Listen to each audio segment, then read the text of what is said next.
Alors, on rentre sur des parties un peu plus clivantes. Euh, donc, la promesse de l'éditeur, c'est un projet métier, le métier autonome, blablabla. Oui, mais si c'est un projet pour le contrôleur de gestion dans son coin, effectivement, pas besoin de l'IT. Maintenant, la plateforme, avec ses capacités, fait que généralement, on en attend un peu plus. On en attend un peu plus, et donc ça se traduit par du projet. Et très souvent, trop souvent, on est appelé en deuxième rideau pour reprendre en main des projets qui ont été conduits par le métier. Alors, conduits par le métier, les symptômes sont souvent ceux-là, et toute ressemblance avec les réalisations passées serait fortuite. Planning de réalisation qui dérape. Pourquoi? Parce que l'IT, ce sont des professionnels du projet et ils mettent sous tension le planning dès le démarrage. Le métier qui va viser des fonctionnalités a moins cette capacité. Le périmètre projet qui continuerait de croître tout au long de la phase de développement. Donc ça, pareil, c'est un symptôme récurrent.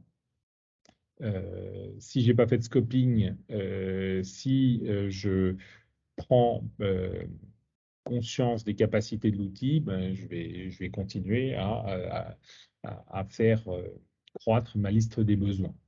Et du coup, qui dit besoin qui croît, dit mise en production qui s'éloigne. Autre point, le caractère non intégré. Donc, si je saisis 2-3 valeurs, tout va bien. Si je suis intégré, enfin, pardon, si j'ai besoin de mes données comptables issues de mon ERP, de mes données opérationnelles issues du SI opérationnel, le bon temps du fichier CSV est révolu. Donc, ça, c'était bien il y a 20 ans. En 2022, il y a des API et des interfaces. Donc, il va falloir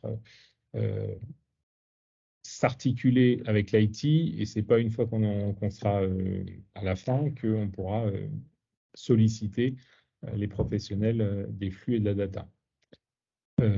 Autre problème récurrent lorsque le projet est conduit par le métier, c'est un formalisme documentaire à minima, c'est-à-dire que puisque le métier sait exactement ce qu'il veut et qu'il a tenu dans la tête, ça ne sert à rien de perdre du temps à faire du papier.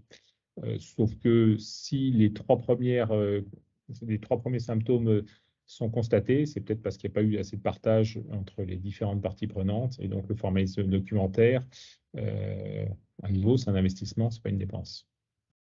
Donc, le mot derrière